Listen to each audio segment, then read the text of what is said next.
Katrina Lovie, one of the Financial Wellbeing Officers with the Scottish Huntington's Association.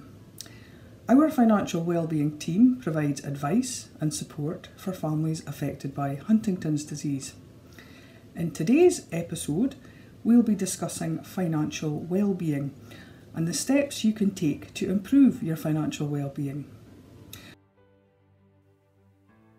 Financial wellbeing is about a sense of security and feeling as though you have enough money to meet your needs. It's about being in control of your day-to-day finances and having the knowledge and freedom to make choices that allow you to enjoy life and plan for the future. One of the things our team does is to carry out a financial health check. This involves making sure a family is receiving all of the social security payments they're eligible for and helping to tackle any debt problems and helping with longer term financial planning. Carers Allowance is the main social security payment for carers. It pays £67.25 a week. To be eligible for Carers Allowance, you need to be looking after someone who receives a qualifying disability benefit, often PIP.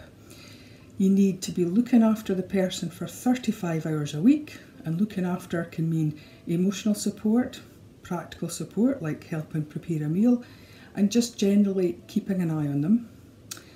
You need to be at least 16 years old. You can't be in full-time education. You can't be earning more than £128 a week after deductions.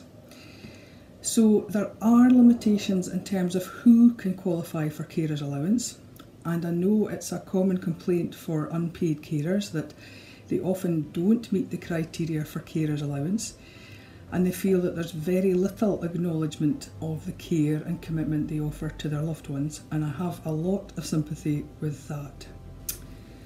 There is another option for young carers in Scotland. If you're a young carer aged 16, 17 or 18 and you don't qualify for Carers Allowance, you might be eligible for the Young Carers Grant, which is a yearly payment of £305. If you're in the younger age group, between 11 and 19, you can apply for the Young Scots Young Carers Package, a collection of offers and discounts for travel, clothing, entertainment and food. You'll find all the information you'll need about the Young Carers Package on the Young Scot website. If you're aged 16 to 19 and staying on at school or at college and you're doing a non-advanced course, so that's up to advanced hires, and if your family's on a low income, you might be eligible for an educational maintenance allowance, which pays £30 per week. One of the big costs for all of us is travel. Education authorities will provide free school transport in a lot of cases. There's also a Scotland-wide travel concession scheme for all young people aged 16 to 18. It gives you reduced fares on buses, trains and ferries. You can also access the scheme if you're a full-time volunteer, volunteering for 30 hours a week, and you're aged between 19 and 25. To access the discounted travel scheme, you need to apply for a Young Scot National Entitlement Card, and you can do that online.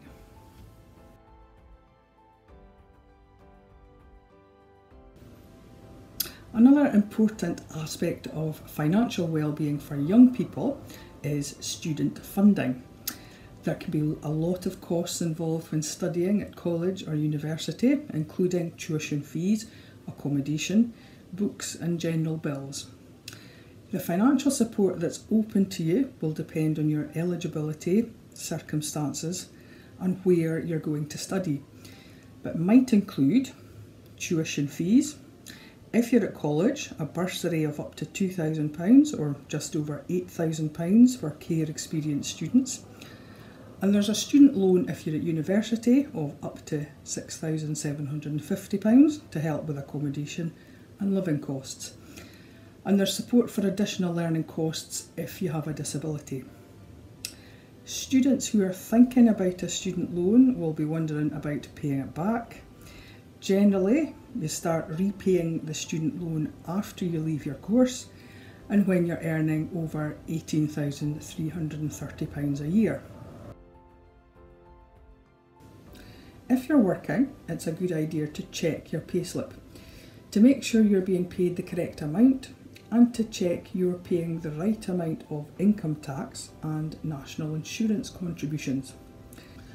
Most payslips include your national insurance number, your employer's reference, the gross or total amount of pay for the pay period, income tax deducted from your gross pay, national insurance contributions deducted from your gross pay, and any other deductions from gross pay, for example pension contributions or student loan repayments, and the net amount of pay for the pay period. So this is your take-home pay after all the deductions have come off. We're going to take a look at banking.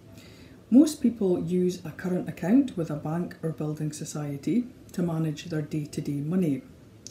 It allows you to pay bills by direct debit or standing order, to receive automated payments like salary, wages or benefits. It can give you access to an overdraft, although this will need to be authorised by the bank, and it allows you to pay for things with a debit card and withdraw money from cash point machines. A lot of banks now have a banking app that can help you manage your money by letting you check and make payments and set up text alerts to warn you of a low balance. You generally need to be 18 before you can open an adult bank account with full borrowing facilities, but you can open a child bank account from the age of 11, which has most of the same features as an adult account, except you can't have an overdraft. Budgeting is the process of managing your money. It can be used to manage the balance between your income, the money that comes to you through earnings, benefits or gifts, and your outgoings, which is your expenditure. A budget is the best way to keep your finances in check and to make sure you achieve what you want to achieve with your money. It can help make sure that you've enough money to cover the necessities, that you're spending on what really matters to you, that you're putting money aside for the future, and that you've considered other things you might want to use your money for, like giving to charity.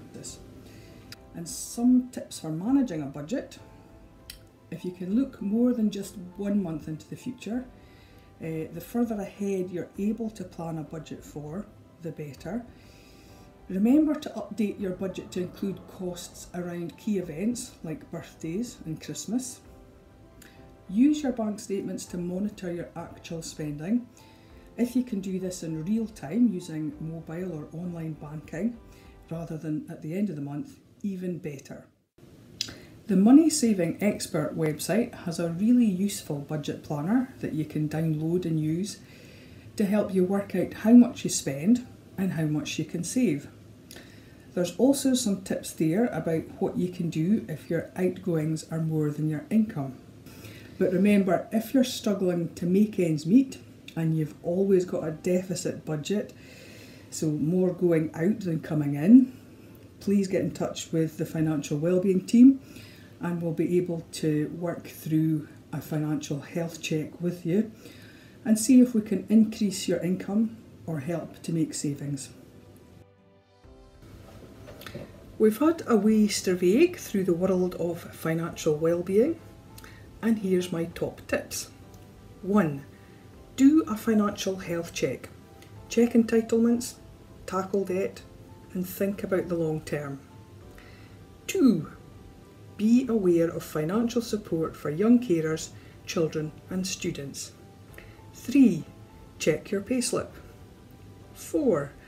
Budget and budget some more. Try out some of the budgeting apps. And 5. Be curious, find out more and ask for help. And remember, the Financial Wellbeing team are here to support you. Thanks for listening. SHAYP would like to thank Katrina for taking part in this SHAYP Talk. We hope you have found it useful. If you liked our video and want to help other people find it, then please like, comment below or share it with them. And we'll see you next time on SHAYP Talks.